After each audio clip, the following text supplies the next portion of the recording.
സഭയൊന്നായി അതിൽ കടുത്ത പ്രതിഷേധം അറിയിക്കുകയും ഇവിടെ ചോദ്യം ചെയ്യപ്പെടുന്നത് രണ്ട് വ്യക്തികളുടെ സഞ്ചാര സ്വാതന്ത്ര്യമല്ല, നമ്മുടെ ദേശത്ത് അനുഭവിച്ചു വരുന്ന മതസ്വാതന്ത്ര്യത്തിന്റെയും ഭരണഘടന അനുവദിച്ചിരിക്കുന്ന ജീവിതക്രമത്തിന്റെയും എല്ലാം നേരെയുള്ള പ്രത്യക്ഷമായ കടന്നുകയറ്റമാണ്.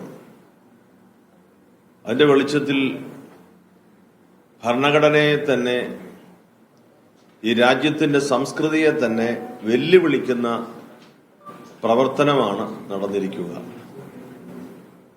അതുകൊണ്ട് തന്നെ ഇത് അപലപനീയമാണ്, അത്യന്തം ഖേദകരമായ സംഭവമാണ്. ഈ വിഷയത്തിൽ നീതി നടപ്പാക്കണം, ന്യായം തിരികെ കൊണ്ടുവരണം, മതസ്വാതന്ത്ര്യം പുനഃസ്ഥാപിക്കപ്പെടണം. ഇവിടെ എല്ലാവർക്കുമുള്ള സ്വാതന്ത്ര്യം ഈ സന്യാസിനിമാർക്കും മതന്യൂനപക്ഷങ്ങൾക്കും ലഭിക്കണം. ഇത് നമ്മൾ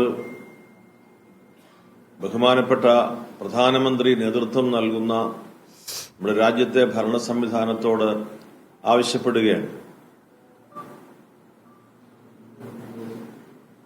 ഇവിടെ നടന്നിരിക്കുന്ന ഈ വലിയ ഭരണഘടനാ ലംഘനം അല്ലെങ്കിൽ മനുഷ്യാവകാശത്തിന്മേലുള്ള കടന്നുകയറ്റം സംഭവിക്കാൻ പാടില്ലാത്ത രാജ്യമാണ് നമ്മുടേത്. അവിടെയാണ് ഇത് സംഭവിച്ചിരിക്കുക. നമ്മുടെ രാജ്യത്ത് വിദ്യാഭ്യാസത്തിന്റെ പുതിയ വാതായനങ്ങൾ തുറക്കണമെന്ന് പറഞ്ഞ് വലിയ ചർച്ചകളൊക്കെ നടത്തിക്കൊണ്ടിരിക്കുമ്പോൾ നമ്മൾ അടിസ്ഥാനപ്പെടുത്തുന്ന നമ്മുടെ സംസ്കൃതിയുടെ അടിവേര് മുറിക്കുന്ന ഒരു പ്രവണതയാണ് ഇവിടെ കാണുക. ഇത് ബന്ധപ്പെട്ട അനേകർ സഭയൊന്നായി ഈ വിഷയത്തിന്റെ ഗൗരവം നമ്മുടെ ഭരണാധികാരികളെ വിവിധ രീതികളിൽ അറിയിക്കുകയാണ്. ഇതേക്കുറിച്ച് രാജ്യത്തിന്റെ ഭരണാധികാരികൾ സംസാരിക്കണം, സംസാരിക്കുന്നതിൽ ഉറച്ചു നിൽക്കണം. അതോടൊപ്പം തന്നെ അതിന് സ്ഥായിയായ നടപടിക്രമങ്ങൾ ഉണ്ടാകണം. ഇതാണ് നമ്മൾ ആഗ്രഹിക്കുക.